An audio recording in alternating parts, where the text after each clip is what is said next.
Ordo Salutis, pero es que hay un antes de la conversión, hay una conversión, la vida cristiana y el destino que sería la glorificación.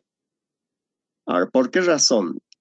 Es que lo que aquí hay un sobredimensionamiento a los términos que usa la Biblia sobre salvación. Aquí estamos hablando como ciertos momentos, porque como bien, por ejemplo, en la conversión, fe, arrepentimiento no va a ir separado, o conversión, regeneración no va a ir separado. Ciertos elementos van a ir. La santificación muy bien va a ir aquí en la vida cristiana. Entonces, ciertos elementos van a ir. Y más adelante les dará más luces por qué esta situación sería más apropiada que hablar como un orde salutos, como lo que está presentando la teología reformada. Pero no vamos a negar que este orden, desde el punto de vista de la reformada, no podemos decir eso no existe, o sea, no podemos borrarlo, pero tampoco estamos en la obligación de creerla, simplemente de conocerla por el momento. Desde lo que podemos mirar, esto tiene su base. ¿Cuáles son su base? Aquí tenemos antes de la conversión. Antes de la conversión, el Espíritu Santo es el que actúa. Lo que también ahí aplicamos lo que es la gracia previniente, que muchos hablan de esta gracia. ¿Y qué es la gracia previniente? O sea, antes. Es cuando el Espíritu, cuando alguien es inconverso, ahí sería antes de la conversión, es que el Espíritu es el que convence, atrae, llama, ilumina. Y en este sentido, Él es el que trabaja en nosotros, ni siquiera el ser humano trabaja. El ser humano lo único que hace es responder, pero ese no es, la respuesta humana no es por obra, simplemente es una respuesta, es decir, sí acepto, sí o no acepto. Por esa razón vuelve ahí la idea, nadie busca a Dios sin la iniciativa divina. Dios primero trabaja y me da la capacidad inclusive de responder, lo cual ahí es donde los reformadores hacen que es todo Dios hace, el ser humano nada hace. En este caso, Dios trabaja y bajo ese impulso yo respondo. Otra manera es como molestar a un animalito y le molesta, ¡guau! Hay una respuesta. Algo similar es como Dios trabaja con el Espíritu Santo antes de la conversión. En el momento de la conversión, ahí comienza con la respuesta humana. Y la respuesta humana, obviamente, como ya habíamos mencionado, la fe y el arrepentimiento es la base para responder. En este fe y arrepentimiento les puedo dar varios pasajes. Uno, Juan 1:12.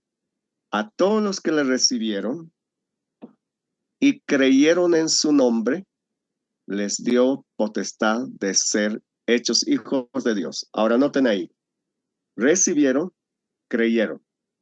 Romanos 10:9-10. Uh, si confesares, um, si confesares con tu boca que Jesús es el Señor y que le levantó de entre los muertos y creyeres en tu corazón, serás salvo. Confesar es acción, recibir es acción, o sea, respuesta. Y creyeres en tu corazón, serás salvo. La fe nunca está, la fe sola, sino la fe está acompañada de una acción y esa acción es la respuesta del ser humano. Y bueno, al momento tengo esos dos, pero hay más. En Juan mismo hay otros versículos más, y otros versículos que pueden encontrar con la misma idea. Por lo tanto, la fe es parte activa y el arrepentimiento es la parte de la acción. Pero este no es como obra, simplemente es una acción como respuesta humana. Y ambos se combinan entre sí para que se dé la conversión y el nuevo nacimiento. ¿Se nota? Ya aclara. Y luego viene inmediatamente después de la conversión. Una vez, bueno, más que inmediatamente, lo que yo diría es que es casi instantáneo, o sea, no se puede ver eso porque es algo que Dios, como el hermano Max decía, es un misterio, pero lo que se da cuando yo respondo es que Dios, o sea, es que Dios me justifica, me hace santo. Inmediatamente, Dios no te hace santo 3 días ni 4 días, al momento me declara santo. Y hace rato les hablaba, les decía, esa es la declaración donde Él me declara santo y yo soy santo, aunque no en hechos, porque sigo siendo pecador, pero soy santo porque me libera la pena del pecado, el castigo del pecado. Ahora ya no, porque todos los que creen en Cristo Jesús tienen vida eterna, ya no son condenados. Y ayer creo que mencionaba Efraín, el que no cree ya ha sido condenado y el que cree tiene vida eterna. Y ahí ya estoy declarado, aunque en acciones no, pero ya tengo de la pena del pecado, de la muerte, eso ha sido liberado. Inmediatamente, o sea, es casi al momento, soy regenerado porque el corazón que tenía ahora es nuevo y soy adoptado, soy hijo y tengo la unión con Cristo. Lo que no hay que entender es que este es un primer paso, segundo paso. Un momentito. Ya. Ahí está.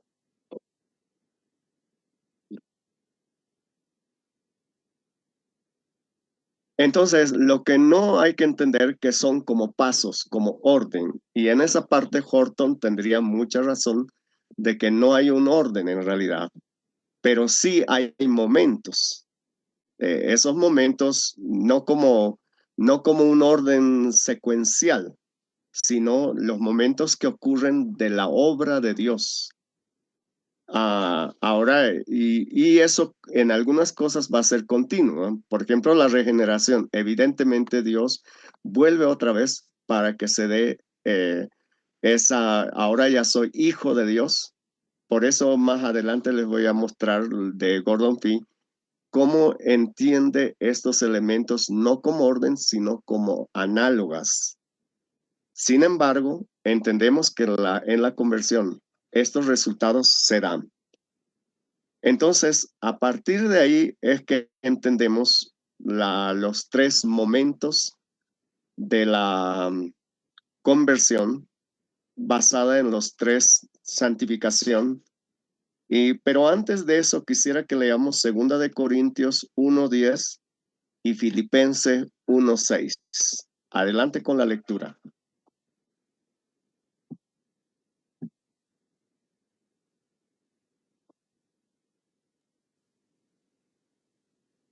La exposición del hermano Max fue oportuna para entrar ya a este tema, ¿verdad?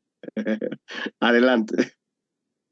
El cual nos libró y nos libra, y en quien esperamos que aún nos librará de tan grande muerte. Nos libró, libra, librará. ¿Notan ahí? Nos libró, nos libra y nos librará.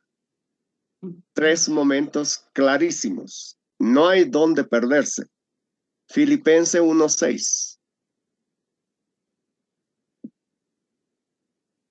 Estando persuadido de esto, que el que comenzó en vosotros la buena obra, la perfeccionará hasta el día de Jesucristo. Ahí otra vez, pasado, presente, bueno, ahí tiene que ver con los verbos. Hay tres verbos, ahí lo expongo en mi artículo en la revista Conozca de los tres momentos, donde justamente está el verbo de los, o sea, vuelva a repetir, por favor, si lo puedo identificar. Estando persuadido de esto, que el que comenzó en vosotros la buena obra, la perfeccionará hasta el día de Jesucristo. Comenzó la buena obra, pasado. Estando es presente continuo y perfeccionará es futuro. Y ahí tenemos los tres momentos que Dios trabaja. Entonces, ¿cuál es el pasado? El pasado es lo que entendemos la santificación inicial, lo que Dios declara santo o justo de forma posicional, aunque no lo haya tomado. Es como en el sentido que lo pone en la posición, por eso se llama posicional, de hijo, aunque en naturaleza aún sigue todavía. Pero sí aquí es claro, somos libres de la pena, del castigo, que es la muerte. Ahí sí, Dios nos aparta, o sea, Dios aparta al creyente para sí. Y podemos notar, en estos hay varios pasajes que tenemos ahí. Ya podemos leer, por favor, leamos 10:10, Hebreos 10:10 y 1 Corintios 6:11 para tener una claridad. Y no son los únicos, hay más pasajes. Ya les había hablado de Tito, en Tito también van a encontrar lo mismo. Adelante. En esa voluntad somos santificados mediante la ofrenda del cuerpo de Jesucristo, hecha una vez para siempre. Wow, somos santos. O sea, ahí la obra Dios ya la hizo. 1 Corintios 6:11. Y esto erais alguno, mas ya habéis sido lavados, ya habéis sido santificados, ya habéis sido justificados en el nombre del Señor Jesús y por el Espíritu de nuestro Dios. Y ahí hace a la obra de Cristo. Aún la conversión es la obra de Cristo. La santificación inicial en realidad es el momento de la conversión. Después del momento de la conversión, entonces viene la santificación progresiva, que es la parte experiencial. En la parte experiencial es lo que Dios transforma. Dios sigue trabajando. Él no ha terminado la obra. Él sigue trabajando. Ahí ya podemos ver la transformación ética de nuestra conducta, de nuestra forma de hablar, de nuestra forma de actuar. La renovación moral. Antes era borracho, ahora ya no. Antes era no sé qué, ahora ya no. La madurez espiritual, continuo, voy creciendo espiritualmente, crecimiento espiritual, madurez, discipulado, cual fuera, son equivalentes hasta el día que Cristo venga. El discipulado no son 6 lecciones, el discipulado no son un mes de clases, el discipulado es continuo. Ahí tenemos los textos, Romanos 12:1-2.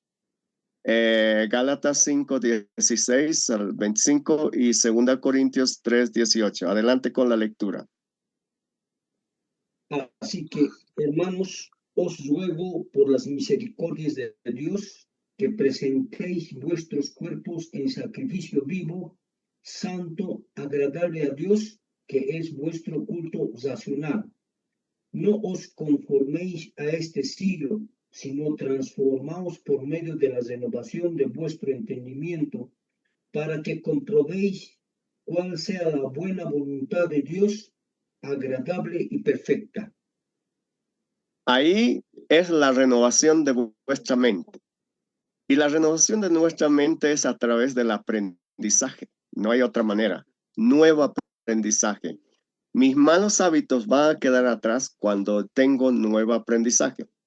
Y ahí lo que se ataca son, bueno, aquí es la mente, pero en otros pasajes va la creencia.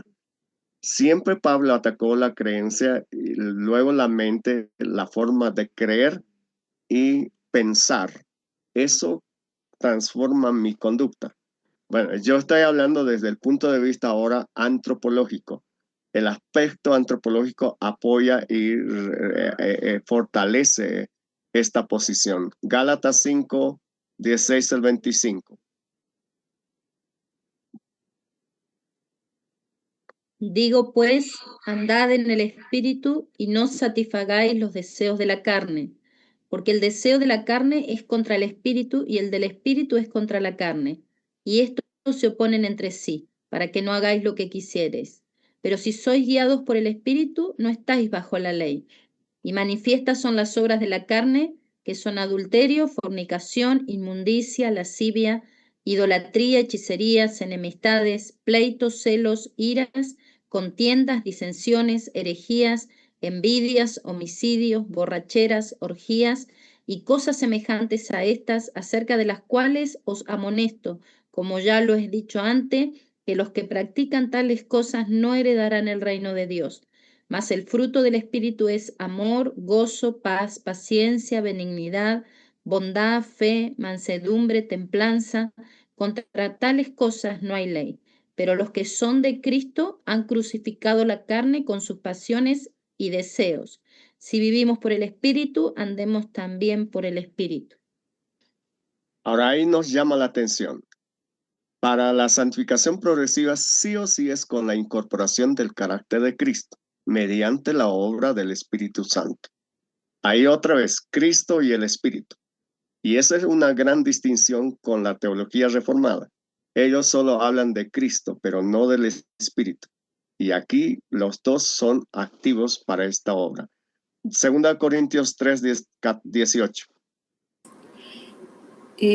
Por tanto, nosotros todos mirando con el rostro descubierto y reflejando como en un espejo la gloria del Señor, somos transformados de gloria en gloria en su misma imagen por la acción del Espíritu del Señor. Ay, otra vez. Y así es, cuando Cristo venga, será la santificación final, al cual llamamos glorificación, lo que Dios consumará. La salvación no es un momento o un evento o un término, es todo, es como hace rato ya les dije, y de la teología bíblica también, es la relación con Dios, es la comunión con Dios, es vivir la vida de Dios. Y con respecto a eso, Romanos 8:30, Filipenses 3, 20, 21, 1 Juan 3, 2. Adelante con la lectura. Estos por si acaso son solo versículos selectos, hay más versículos. Adelante.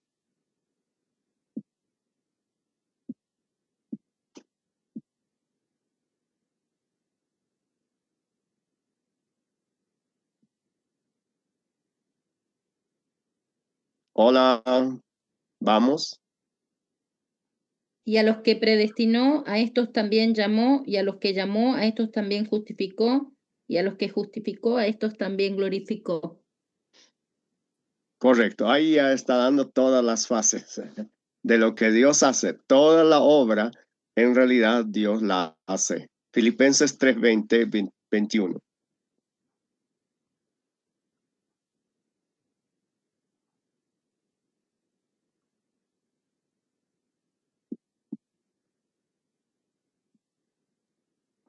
Mas nuestra ciudadanía está en los cielos, de donde también esperamos al Salvador, al Señor Jesucristo, el cual transformará el cuerpo de la humillación nuestra, para que sea semejante al cuerpo de la gloria suya, por el poder con el cual puede también sujetar a sí mismo todas las cosas. Muy bien, 1 Juan 3, 2.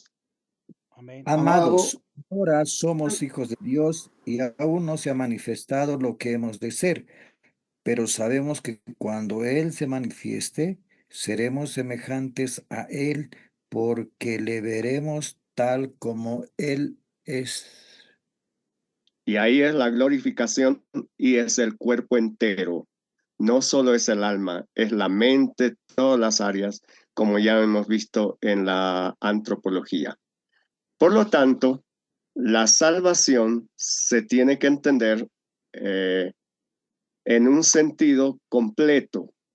Y aquí el enfoque de la teología pentecostal es en la restauración. ¿En la restauración de qué? En la restauración de la imagen de Dios. Entonces, desde ese punto de vista, la soteriología no debe ir separado de cristología, ni separado de antropología, ni separado de escatología. Las cuatro doctrinas nos dan una pauta mucho mejor. Lo que yo les estoy mencionando es Biblia. En la teología sistemática debemos hacer que la teología bíblica dé la dirección más que las posturas teológicas. Y eso nos da, entonces la salvación es restaura de todo lo que el pecado distorsionó la imagen de Dios. Y en ese sentido es mucho más amplio hablar de la salvación no solo como algo de librarse del pecado y como cosas como esas. Sí, Hernán. Sí, mi consulta es ¿por qué dentro de esto no entra la neumatología, que es una parte muy importante, ¿no? En su anterior diapositiva, por favor, podemos ver. Ay, cierto, ¿verdad? Colóquenla ahí. Ok. Sí, tienes razón. Ahí la neumatología tiene que entrar sí o sí, porque a través de ella opera. Bueno, ahora ahí es donde Gordon Fee, me encanta lo que Gordon Fee hace. Él hace un estudio minucioso de ciertos términos, utiliza múltiples metáforas y Gordon Fee dice por eso, utiliza múltiples metáforas. Ninguna explica por sí sola toda la salvación y en eso tiene razón. Todas juntas revelan su riqueza. Veamos. Bueno, aquí tendría que tener o sea, el centro es salvación. Y ahí tendrían todos los términos irían de esa manera: redención, expiación, propiciación, todo eso. Así sería la figura. Pero miramos por forma independiente. Por ejemplo, el término redención está aplicado a los esclavos, donde para un contexto donde existe esclavitud es mucho más entendido, porque en aquel tiempo había mucho mercado de esclavos y para que sean libres tenían que pagar un rescate y el rescate era monetario. En este caso, Pablo usa o en el término de redención donde se paga el rescate y Cristo pagó nuestro rescate y así se efectuó la salvación. El término redención en sentido semántico me ayuda a entender cómo es la salvación, pero no la totalidad, sino el concepto mismo, más que poner en un momento de la ordus salutis. La justificación está aplicado a la justicia. Especialmente aquí al contexto romano, ellos eran hombres de derecho y entendían perfectamente. Y aquí, en el sentido legal, Dios declara justo al creyente. Haya matado, haya robado, haya mentido, Dios lo declara justo. Wow. Entonces, en ese sentido, yo tenía una pena, yo tenía un castigo, pero Él me ha declarado justo por medio de la fe, por lo que yo he creído en Él y Él me ha declarado justo. Y esa es otra manera de entender. Colocar estos términos en un orden distorsiona el mensaje, pero entendiendo desde la semántica y el significado bíblico, cobra mayor importancia. Lo mismo adopción. La adopción en un contexto de familia. En un contexto de familia, alguien que no era parte de la familia sanguíneamente, pero que lo adopta y lo hace totalmente con los plenos derechos de un hijo natural. Así Dios me adopta como su hijo, aunque yo no lo era. Wow, entonces ahí cobra importancia. La propiciación. Por ejemplo, usa la propiciación. Si queremos hacer en Ordus Salutis, ¿dónde entraría la propiciación? Sería un conflicto. El propiciatorio es esta plancha. Esta plancha es donde se derramaba la sangre para que satisfaga a Dios. Esto representaba la presencia de Dios y esto el ser humano. Y aquí se derramaba la sangre para satisfacer a Dios. Entonces, la justicia de Dios, en cierta manera. Entonces, en el término, la propiciación, en el término de satisfacer o ser al agrado de Dios y solo era la sangre, eso entiende perfectamente al mundo judío que estaba impregnado con esto y entiende mejor la salvación. Y es rico entender bajo esa figura. Reconciliación. Cuando hay peleas, hay luchas, cuando las relaciones son restauradas, todos estos términos, el único núcleo que tiene es la salvación. Lo que podríamos entender no es ajeno del uno del otro, sino que cada uno explica un aspecto de la salvación para entender de mejor manera posible. Este entendimiento abre mucha posibilidad de explicar la salvación. Bueno, finalmente, la nueva creación. La nueva creación que tiene que ver con la glorificación, entendiendo con el momento de la glorificación. Otra manera de decir, el nuevo Génesis. Si alguno está en Cristo, nueva criatura es. Las cosas viejas pasaron, aquí son todas hechas nuevas, donde Dios restaura integralmente la persona, la comunidad y la creación. Ahí es donde entramos y aquí nos hace más fácil entender por qué de la salvación corporativa, porque Dios va a salvar a un pueblo, pero no es un pueblo cualquiera, es un pueblo que es un pueblo redimido. Es un pueblo redimido. Desde ese entendido, aquí hablamos de una salvación corporativa, pero como persona es una salvación totalmente individual. No negamos la salvación corporativa porque al ser parte de un pueblo, porque Dios no va a salvar, Dios es su pueblo y es de su pueblo y va a convivir con su pueblo, no con individuos. Evidentemente la salvación es individual de forma personal, pero también tiene que entenderse de forma corporativa al pertenecer a su pueblo. Y la creación, porque la creación también será redimida esta tierra totalmente. Entonces estamos hablando de una restauración integral. ¿Se capta? ¿Despeja las dudas? Sí, profe. ¿Queda claro? Y yo diría que nosotros tenemos una teología de la salvación mucho más benigna, pero basado en principios bíblicos. Ahí no estoy hablando de tal fulano, del tal sutano, de tal mengano, no. Y bueno, para mí la Biblia tiene una dirección más clara, obviamente ordenándolo de forma coherente, ¿no? Ahora, quiero que miren con respecto a la teología narrativa, le refortalece aún más cómo experimenta el pueblo de Dios la salvación dentro de la historia. Aquí Dios usa personas, Dios usa experiencias, Dios usa relaciones y Dios usa transformación. Veamos algunas de ellas. Para entender el esquema quinario es muy importante. Los 5 elementos. Veamos un ejemplo. El hijo pródigo.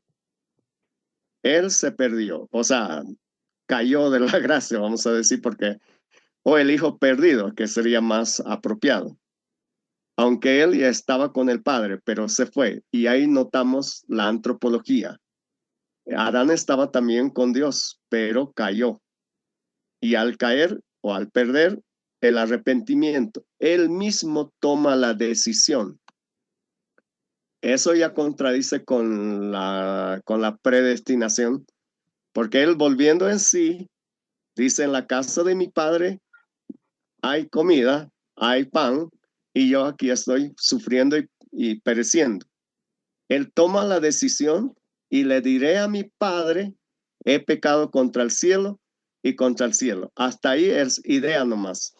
Luego lo pone en acción y ahí viene el regreso. Y cuando va al padre, apenas se está acercando al padre, va al hijo, lo abraza y le dice, padre, he pecado. El padre emocionado le dice, aquí eres mi hijo, hagamos fiesta. Es decir, el perdón se efectúa en el momento que él regresa. Y por lo tanto hay restauración porque dice, hagamos fiesta. Traigan el becerro más gordo, traigan la ropa, traigan el anillo. Vuelve otra vez como hijo a la misma condición. Esta historia narrativa del hijo perdido es muy precioso y pueden ver una salvación vivida de todo, empezando la antropología y terminando cómo desarrolla. Ahí remacha totalmente lo que hemos estado hablando. Veamos a Zaqueo. Zaqueo era rechazado por ser publicano. Publicano era lo peor que existía en ese tiempo. Pero él se subió al árbol de sicómoro y Jesús le dice, bájate. Dios se interesa por aquellas personas rechazadas y tiene el encuentro con Jesús. Baja Zaqueo, se encuentra con Jesús, van a su casa y ahí se convierte y la transformación es inmediata porque entiende perfectamente Zaqueo la transformación y dice, yo he pecado, evidentemente, había robado, había hecho, inmediatamente va con la restitución, voy a devolver. Parte de su transformación es la restitución y la nueva identidad. Ya no es aquel Zaqueo que robaba, aquel Zaqueo que tenía mala fama. Ahora es un Zaqueo totalmente diferente. Esto remacha y estos momentos que van, ahora noten ahí, hay un antes, hay un durante y hay un después. Por eso nosotros en la salvación entendemos de esa manera como hace rato les pinté y aquí lo remacha la teología narrativa. Tenemos otro, la samaritana. Ella va al encuentro con, bueno, en realidad va al pozo y Jesús está ahí tiene el encuentro y le habla y comenzando del agua, de algo natural y lo lleva al punto espiritual hablando del agua viva, donde Jesús crea la necesidad y ella dice, yo quiero, porque le dice, del agua que yo te daré nunca tendrás sed jamás y no tienes que venir así como lo haces ahora. Y ella dice, yo quiero esa agua. Y Jesús le dice, trae a tu marido. Y no tengo marido, bien le has dicho. Y esa confrontación que Jesús hizo en el encuentro hizo posible la conversión. Cuando ella se convierte, directamente va y testifica a los otros. Y la gente va y noten ahí la misión. El encuentro con Jesús o la conversión siempre traduce en misión y en este caso se vuelve otra vez en el libro de Juan y notan los momentos, es muy rica entender desde ese punto de vista. Pentecostés, los primeros cristianos, Pedro les predicó el arrepentimiento. Arrepentíos, porque la gente dice, ¿qué tenemos que hacer ahora? Cuando ven todo lo que está, ¿qué tenemos que hacer? Y Pedro le dice, arrepentíos y bautícese cada uno en el nombre de Jesucristo. Bueno, ahí hay una figura, obviamente que algunos aprovechan, pero en realidad hay varios tipos de bautismo y en ese entonces se bautizaban para arrepentimiento y pues aún prosigue esa idea, pero en realidad la figura clara que es el arrepentimiento y la fe. Arrepentimiento y fe siempre van. Y ellos creen, reciben el perdón de pecados, reciben el Espíritu Santo y son enviados a la misión. Esto se repite varias veces en el libro de los Hechos. Esta es una constante. Lo que hay una constante es una verdad de Dios que encontramos en el fondo. Por lo tanto, esta idea de que la salvación produce testigos no es una idea lírica, es algo que está consolidado en su palabra y se puede ver. Dentro de los autores de la teología pentecostal, obviamente cada uno con su enfoque, tenemos a Frank Macia, que habla de la participación en la vida trinitaria sobre el tema de la soteriología que hemos hablado al inicio. Amos Young habla de la restauración cósmica. Bueno, ahí sí, él le hace mucho énfasis a ese detalle. Hay cosas rescatables y hay cosas que hay que evaluarlas. Simon Chan habla sobre el enfoque de la formación espiritual. Craig Kinner habla de la continuidad de la obra del Espíritu. John Christopher Thomas de la salvación y misión. Él está insistiendo en ese tema. Lo que sí podemos decir dentro del contexto pentecostal, tenemos varios insumos que nos pueden ayudar a configurar perfectamente esta doctrina de la salvación. Y no olvidando los puntos cardinales como Cristo salva, la justificación, Cristo santifica, la transformación, Cristo bautiza en el Espíritu, el empoderamiento para la misión, Cristo sana, la restauración integral, porque salvación y sanidad no son excluyentes, son equivalentes. Cristo viene otra vez, la glorificación, y se entiende ahí en ese orden.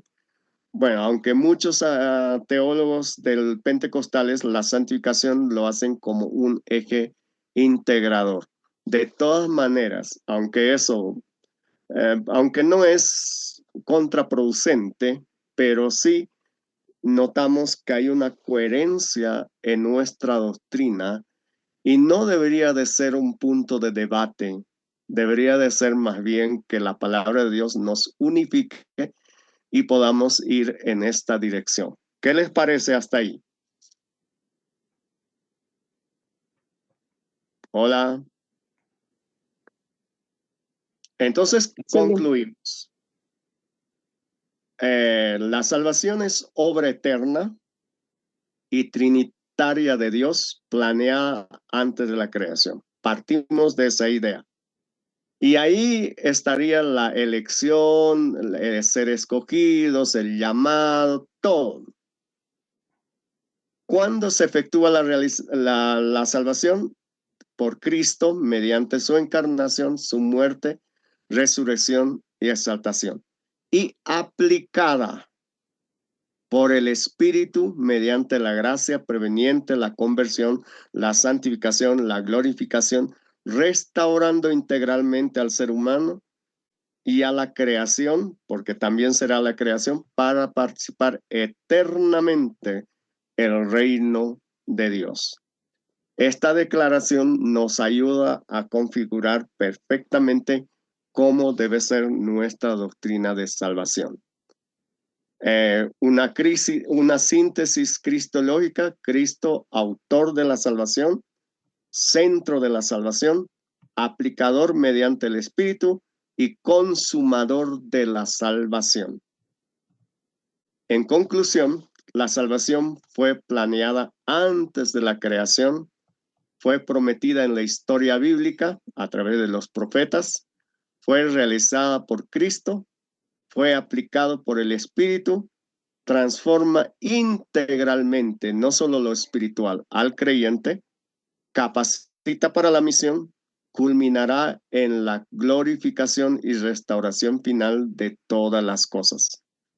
Filipenses 1:6, ahí va.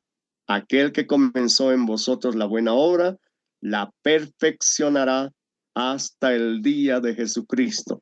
Ese da la pauta de que la salvación no es un momento, es un continuo, y en realidad aquí va más allá de solo una oración de confesión.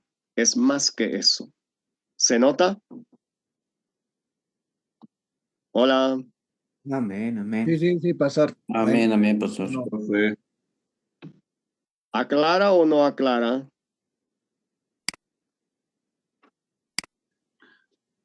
aclara muchísimo. Y noten que tenemos una teología muy fortalecida, pero no porque lo hayan hecho las personas. Tenemos una teología muy fortalecida por la palabra de Dios. Eso es, y a mí me encanta eso porque, bueno, en mi caso yo tengo claro porque por años he enseñado este tema soteriológico desde el punto de vista bíblico. Muy pocas veces desde el punto de vista sistemático. No porque no quisiera, sino que más me encanta la parte de lo que es Biblia, pero quiero ahora notar cómo se puede aplicar. Aquí vamos a la aplicación de la salvación y se puede aplicar a varios elementos. Un primer elemento que partimos es la exclusividad de Cristo en un mundo plural y la perspectiva bíblica, sistemática, narrativa y pentecostal, donde debemos tener claro que solo Cristo es el camino. A ver, vamos, 2, 3. Yo soy el camino, Soy el La camino, verdad y la vida vida. Nadie Nadie viene al Padre sino sino por mí. Por mí. eso debemos tener muy claro. Cristo es el único. La pregunta contemporánea de hoy es, ¿todas las religiones conducen a Dios? En nuestro caso, no. La narrativa cultural dice, todas las creencias son iguales válidas. No existe verdad absoluta. La religión es una construcción cultural. La salvación puede encontrarse en múltiples caminos. Esa es la respuesta del ser humano. Pero la respuesta bíblica a esto es que la Escritura afirma que no es diferente pluralidad religiosa que pluralidad salvífica. Pluralidad salvífica es que en cualquier contexto Dios puede salvar, pero la pluralidad religiosa implica que todas las religiones son iguales y pueden cada uno alcanzar a Dios de acuerdo a su religión. Totalmente diferente. Ahí advertía el doctor Max Rivera de John Amos, como Amos Young, que va más o menos a esta tendencia, ¿no? Obviamente sí se nota, pero lo que hay que rescatar son las partes positivas de su aporte. Ahora, aquí la exclusividad cristológica tenemos una base bíblica bastante sostenida porque por tiempo no lo vamos a leer, pero son textos claves. Y aquí tenemos una, y en ningún otro hay salvación. Por lo tanto, la tesis cristiana es que Cristo no es uno de muchos salvadores. Cristo es el único salvador. ¿Nota eso? Con respecto a otras comparaciones religiosas, Buda murió y está muerto en el cementerio. Confucio murió y sigue. Mahoma murió y sigue. Hare Krishna lo mismo. Jesús murió, resucitó y vive eternamente. Por eso la salvación en Cristo es superior a cualquier otro camino de salvación que las religiones pueden ofrecer. Aquí tenemos otro aspecto. Cristo, el centro de la salvación. Sin Cristo no puede haber salvación. Mira lo que dice Pablo, el argumento apostólico. Y si Cristo no resucitó, vana es entonces vuestra predicación.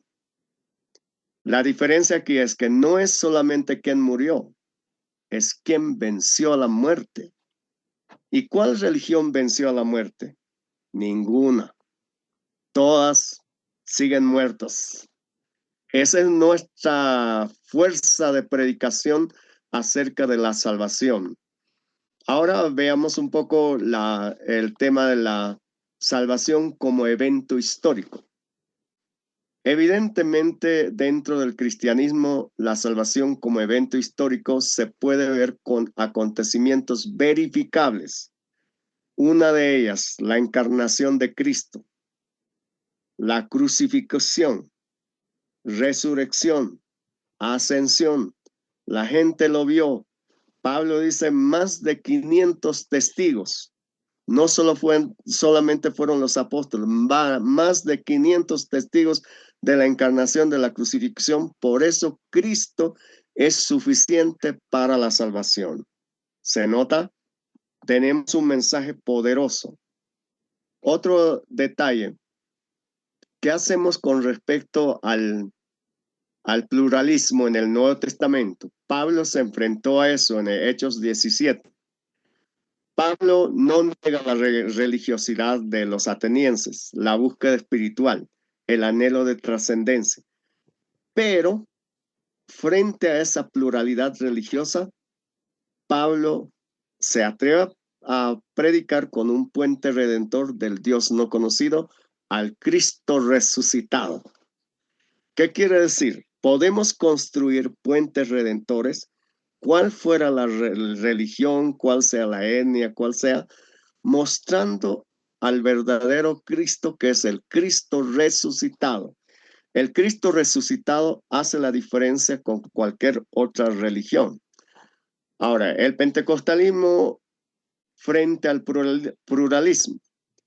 Ahí tenemos a Amos Young, donde él señala el Espíritu puede estar obrando universalmente, pero la salvación plena solo se encuentra en Cristo. Ese es un punto central. Sí, Dios puede estar obrando a través de algo, puede ser la persecución, puede ser algún elemento, pero en Cristo solamente hay salvación. Eso es un aspecto normativo que debemos entender y no perdernos frente a otras propuestas de salvación.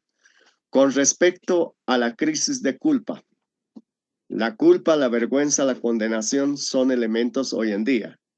La respuesta de Dios a través de su palabra es la justificación, donde Dios no dice 3 días de ayuno, no dice 7 días, inmediatamente te perdona. Hoy, y hoy es el día de salvación. Hoy eres hijo de Dios. Hoy eres, el mensaje puede ser muy contundente si encontramos este elemento. Con respecto al vacío existencial, cuando hay pérdida de significado, la respuesta de la Biblia es que somos una nueva creación. Tenemos un propósito redentor y tenemos una misión. Y por lo tanto, termina con el vacío existencial. Otra vez aquí, la salvación radica en las necesidades. No es como un dogma. No es, y eso creo que responde a lo que el hermano Max decía en Estados Unidos, como que la salvación o la fe o cosas parecidas, como que se trata, el mismo Gruden, que prefiere no hablar de fe, más bien de confianza, como que vamos tratando, relativizando, ¿no? Con respecto a la adicción, aplicación 4, esa es una forma de esclavitud moderna. Y me llama la atención, todas las adicciones tienen un núcleo. Y la respuesta bíblica es que Dios quiere redimirte. quiere liberarte y quiere transformarte. En el Juan 8, en la mujer adúltera, es claramente ese detalle. Jesús dijo, ni yo te condeno, vete y no peques más. ¿Dónde están los que te acusaban? Es restauración. Con respecto a la sexualidad y la antropología contemporánea, respecto a la identidad desvinculada de la creación, soy mujer, soy hombre, ahora están famosos los Teriam, soy oveja, soy vaca, soy no sé qué, perro. La respuesta bíblica es que Dios nos creó a imagen de Dios. Sí hubo una caída, pero el Señor nos redime y nos restaura. Estos elementos es la respuesta a esta problemática. A la cultura digital, la identidad virtual, la validación social, el narcisismo digital, ¿cuántos likes consigo? ¿Cuántos likes tengo? La respuesta es que la identidad proviene de Cristo, no de los algoritmos, no de la tecnología. La tecnología, por más que tengas 1000 likes, no te hace lo que eres. Cristo te da la identidad correcta. Con respecto al materialismo, el consumismo, donde hoy en día el consumismo reemplaza la esperanza. Y la Biblia nos habla de un tesoro eterno.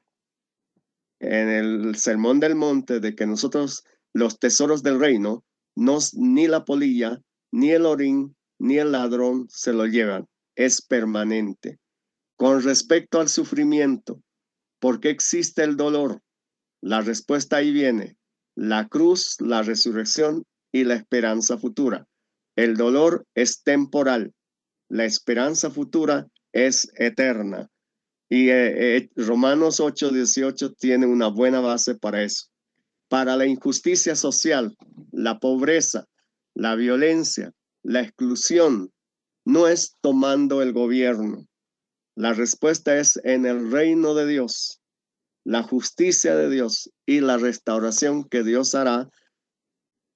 Y porque el reino de Dios ya comenzó, ya se comenzó a echar a andar, porque Jesús dijo,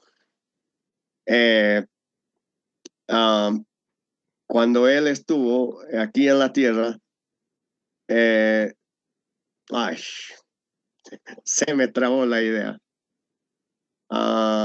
¿El reino de Dios se ha acercado? No. Eso, exactamente. El reino de Dios se ha acercado. Y lo repite varias veces. El reino de Dios ya se echó a andar, pero en forma efectiva será todavía no cuando Cristo venga. Por el momento el reino de Dios ya se echó a andar, por eso vivimos en un mundo escatológico. Con respecto a la fragmentación comunitaria, el individualismo, el aislamiento, la respuesta de Dios es la comunidad del Espíritu, que es la iglesia, la nueva familia. Bueno, estoy en el desafío de escribir sobre el discipulado y me llamó la atención la comunidad del Espíritu, y uno de los módulos será la comunidad del Espíritu, el primer módulo. Para esto espero terminarlo en este año, pero estoy con ese desafío, porque la comunidad del Espíritu es la iglesia es la comunidad del Espíritu.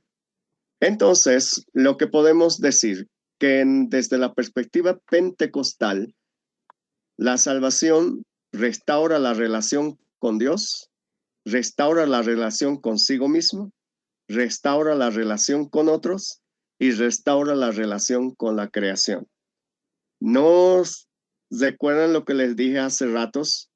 Que la vida cristiana es relaciones, relación con Dios, relación con el mundo, obviamente separado, relación consigo mismo, con los demás, con los creyentes y con los no creyentes, y la vida cristiana es relacional. Y ese en realidad es salvación. Y por lo tanto, otro aspecto importante, que la salvación siempre conduce a la misión. No solamente ir al cielo, también participar del reino y transformar la sociedad desde un punto de vista más amplio. Por lo tanto, el evangelio y la cultura, la iglesia debe escuchar la escultura no para adoptarla, sino para comunicar el mensaje. Porque el mensaje del evangelio no navega en vacío, sino en una cultura. Por eso debe discernir la cultura, confrontar la cultura y redimir la cultura. Ese es un punto importante para el aspecto misionológico, para el punto de vista evangelístico. Por lo tanto, el modelo apostólico siempre fue a partir de una sociedad plural, dialogar no en el sentido de doctrina, dialogar en el sentido de comprensión de la cultura. Comprender, contextualizar, proclamar, invitar. Estas acciones son elementos que nos pueden ayudar a llevar una doctrina de la salvación más sana. Porque en cualquier otro tipo de cosmovisión, la salvación responde a quién soy, por qué existo, qué está mal, cuál es la solución, hacia dónde voy. Todas esas respuestas pueden ser respondidas por el mensaje de salvación. Por lo tanto, la soteriología es muy importante hoy en día en nuestro contexto. Para finalizar, entonces, podemos terminar diciendo, en cuestión de transformación, la salvación incluye justificación, santificación, bautismo en el Espíritu, misión y glorificación. Nota, bueno, no lo quiero tomar como un ordus salutis, pero sí, digamos, sería la ruta, una guía. Entonces, en contraste con todos los modelos, en este caso somos exclusivistas, solo Cristo salva. En el sentido inclusivo, Cristo salva, aunque no sea conocido explícitamente en cualquier cultura. El pluralismo dice muchas vías de salvación. Y la posición pentecostal clásica, exclusivismo cristológico. Y no es nada fuera de lo común. Pedro dijo, en ningún otro hay salvación. Pablo dijo, hay un solo mediador. Jesús dijo, yo soy el camino. Y por lo tanto no hay otra. Para concluir esta parte, la salvación responde al pluralismo religioso. La salvación responde a la crisis de identidad. La salvación responde a la fragmentación humana. La salvación responde al sufrimiento. La salvación responde al pecado. La salvación responde a la necesidad universal de redención. Como fue dicho por Juan 3:16, porque de tal manera amó Dios al mundo, que ha dado a su Hijo unigénito, para que todo que en él cree no se pierda, mas tenga vida eterna. Wow. ¿Qué les parece?